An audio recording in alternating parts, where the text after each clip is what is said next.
নেপালের ২০২৫ সালের গণঅভ্যুত্থান পরবর্তী সরকার গঠনের পর প্রথমবারের মতো ভারতের আমন্ত্রণে দেশটিতে সফর করেছেন নেপালের ক্ষমতাসীন রাজনৈতিক শক্তির প্রধান রবি লামিছানে। একই সঙ্গে ভারত ও চীনের মধ্যবর্তী এই হিমালয় রাষ্ট্রটি ভৌগোলিক ও কৌশলগত দিক থেকে অত্যন্ত গুরুত্বপূর্ণ। ফলে বিশ্লেষকদের মতে এই সফর দুই প্রতিবেশী দেশের সম্পর্কের ক্ষেত্রে বিশেষ তাৎপর্য বহন করছে।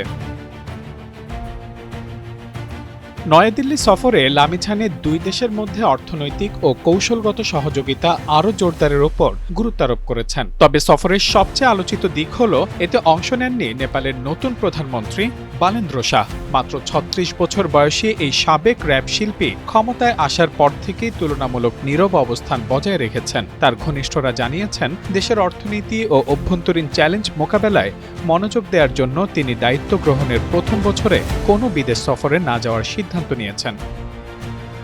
অন্যদিকে রাষ্ট্রীয় স্বতন্ত্র পার্টির সভাপতি এবং সাবেক উপপ্রধানমন্ত্রী রবি লামিছানে এখনও নেপালের ক্ষমতার কেন্দ্রবিন্দুতে গুরুত্বপূর্ণ ভূমিকা পালন করছেন। দলীয় সূত্রের দাবি, সফরকালে ভারতের প্রধানমন্ত্রী নরেন্দ্র মোদীর সঙ্গে তার বৈঠক হওয়ার সম্ভাবনা রয়েছে। প্রায় ৩ কোটি মানুষের দেশ নেপাল দীর্ঘদিন ধরেই দুই আঞ্চলিক পরাশক্তি ভারত ও চীনের মধ্যে কূটনৈতিক ভারসাম্য বজায় রাখার চেষ্টা করে আসছে। তবে অর্থনৈতিক বাস্তবতায় ভারতই নেপালের সবচেয়ে বড় অংশীদার। বিশ্বব্যাংকের তথ্য অনুযায়ী নেপালের মোট আমদানির ৬৩% আসে ভারত থেকে, যেখানে চীনের অংশ প্রায় ১৩%।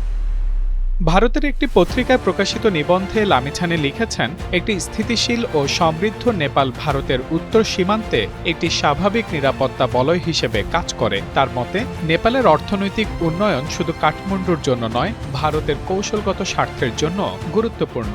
লামিছানের এই মন্তব্য শুধুমাত্র দুই দেশের পারস্পরিক সম্পর্ককেই ইঙ্গিত দিচ্ছে না, বরং চীন ও ভারতের মধ্যকার সম্পর্কের মাঝে নিজেদের অবস্থানও স্পষ্ট করছে।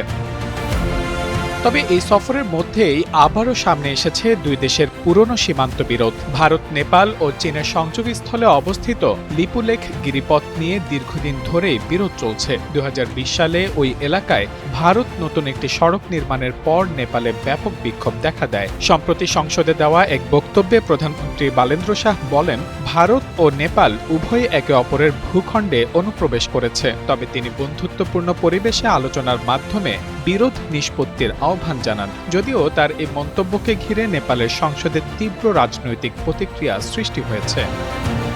রবি লামিছানের এই ভারত সফর শুধু দ্বিপাক্ষিক সম্পর্কের বিষয় নয়, বরং গণঅভ্যুত্থান পরবর্তী নতুন সরকারের সঙ্গে সম্পর্ক উন্নয়ন, দক্ষিণ এশিয়ার ভূ রাজনীতি, নেপালকে ঘিরে ভারত চীনের কৌশলগত ও বাণিজ্যিক প্রতিযোগিতা এবং দেশটির ভবিষ্যৎ কূটনৈতিক অবস্থানের দিক থেকেও অত্যন্ত গুরুত্বপূর্ণ বলে মনে করছেন বিশ্লেষকরা। Mahmudul Hasan, Times today.